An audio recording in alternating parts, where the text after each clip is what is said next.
The tool I'm going to review is WhatsApp.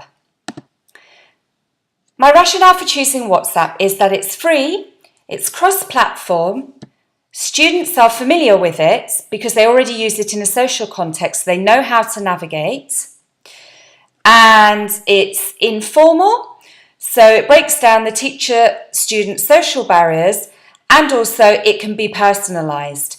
So unlike a learning management system that will have been created a long time before the beginning of a course, I can decide from one day to the next, much like Sloty and Faye mention that the teacher is the course designer, so I'm able to adapt the course accordingly to the needs of the students.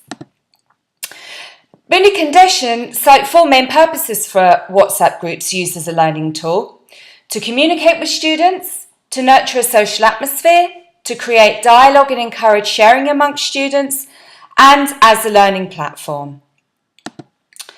So the features of WhatsApp are that screenshots and images can be sent and received in the same way that website links can. Voice messages can be created using WhatsApp, and the recordings can also be sent and received. Word documents and PDFs can be read, and of course we have the ongoing discussion thread. The context is a private language school in Barcelona that offers an 8-week intensive course for 4 or 8 hours per week and prepares B2 level students for the Cambridge First Certificate exam. My objectives are to boost motivation for learning prior to the course by fostering interaction amongst the participants before they start. I'd like to build a sense of community or a community of practice so that the students have a sense of belonging. Revi 2002 says that conducting an online course that fosters community and facilitates dialogue is possible at a distance.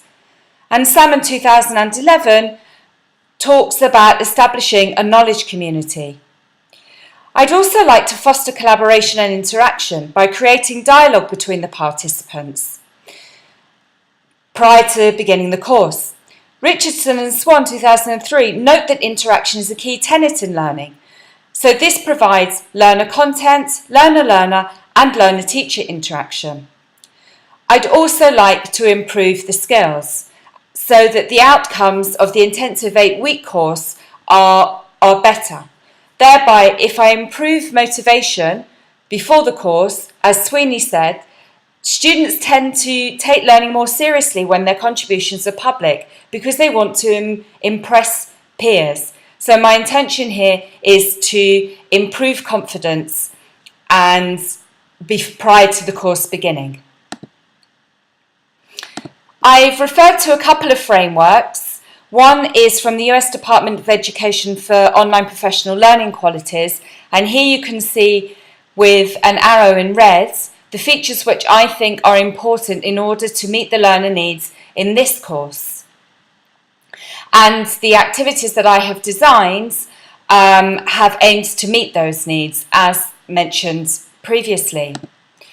I also referred to Connell et al.'s 2004 model for designing of learning, which shows it represents the interaction and the learning experiences of the course. So rather than being individual, it should be socially grounded, and there will be reflection of the experience, and the information will be shared.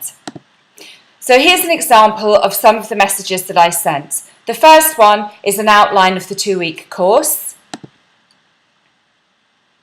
And here you can see the first message I sent with a voice recording. And I also encourage students to send an introductory welcome message to the other participants.